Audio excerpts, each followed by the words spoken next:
اسفه على التاخير. بصي الهايلايت اللي كنت مستخدماه تحت عينيا في الفيديو ده من المجموعه دي. الكفر بس متبهدل، بس قلت اوريكي شكلها عشان لو عايزه تاخدي سكرين شوت او حاجه. هي اسمها شاين من كيس بيوتي، هو جليتر ليكويد ايلاينر، وده شكل الايلاينر من جوه. تمام. الدرجه اللي كنت مستخدماها دي السيلفر. ممكن اعمل لكم سواتش للدرجات كلها دلوقتي، هكتب لكم سعرها كام. لو عايزين تعرفوا البيج اللي جبتها منها مثلا ابعتولي في المكان التاني في البايو، هبعت لكم، لان دي كانت من ضمن اوردر عملت له انبوكسنج معاكم زمان شويه. وممكن ما تجيبيش السات كلها، يعني دي فيها كل الدرجات. في سات بتبقى اصغر شويه فيها الدرجات الشائعه او اللي دايما بنستخدمها. يعني ممكن انت تقريبا تشكلي الالوان اللي عايزاها، عايزه السيلفر، الجولد، الروز بس. لان كمان في هنا بتاع درجتين 3 كده، انا برضو مش بستخدمهم كتير، يعني مش هتحتاجيهم قوي. بالنسبة للثبات بتاعهم هو كويس، مش وحش خالص. وينفع تستخدميه بأكتر من شكل، هوريكم دلوقتي. يمكن العيب الوحيد اللي لمسته فيه ان هو لما بيقرب يوصل كده، يعني يبقى فاضل مثلا ربعه او حاجة، الفرشة دي قصيرة فمش بتوصل لجوه، مش بتعرفي تجيبي البرودكت، فبستعين بأي فرشة طويلة كده، مثلا فرشة ايلاينر ولا حاجة، وبجيب بيها البرودكت عادي. تمام. ده اول درجة اللي انا مخلصاها، بحلفها. ينفع تستخدميه كايلاينر يكون جليتر، يعني لو انتي حابة ترسمي ايلاينر يكون شايني شوية ممكن تعملي كده. تمام. وممكن تعملي زي الفيديو اللي فات ده، زي ما شفتيني كده منورة الجزء اللي من قدام هنا، بدل ما احط اي شادو باودر حطيته، بيبقى برضو شكله لذيذ.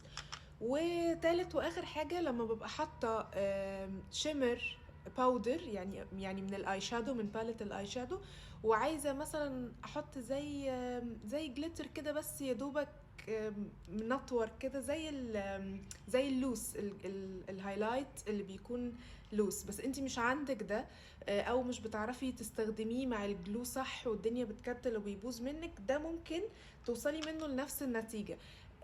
بتحطي الشيمر عادي الباودر، وبتاخدي بقى من القلم وتعملي مجرد نقط كده بعيد عن بعض، وبايديكي طبطبي كده وزعيه، هتلاقيه عمل زي فتافيت السكر، يعني فاهمه قصدي. هحاول اوريكم برضو الشكل ده على ايدي.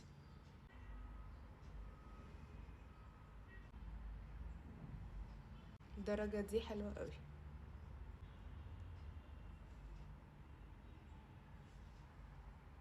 دي روز جولد جميله، دي جولد على اصفر شويه.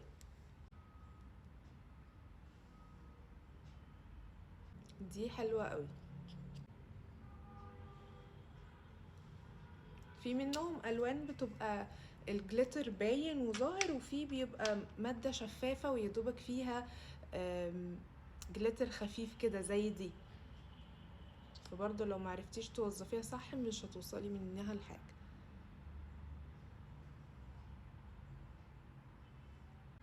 موف.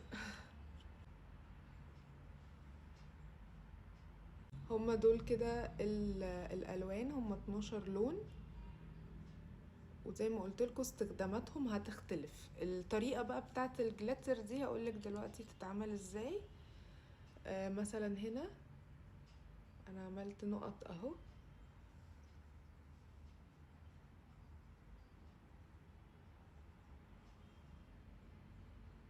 فاهمه قصدي، بتدي كده ذرات جليتر صغيره. عايزه اوريكم حاجه بس بعد ما نشفوا، هما خلاص كده نشفوا وانا عماله امسح فيهم بقالي شويه. ان اللي بيبقى البيز بتاعه شفاف بعد كده ما بيبقاش باين. يعني ده فاكرينه اول ما حطيته كان فيه لمعه كده في الشفاف كانه جلاس شفاف بس فيه جليتر، بعد ما بينشف الشفاف ده مش بيبقى باين، بيبقى بس النطوره بتاعه الجليتر دي اللي موجوده. وده كان نفس الكلام اللي هو اللي كان على اصفر تقريبا. فاهمين قصدي؟ يعني في بيفضل باين خط صريح، وفي بيبان بس مجرد ايه، جليتر، عشان انتي بتشتري برضو تبقي ايه مقررة انت عايزة انهي شكل.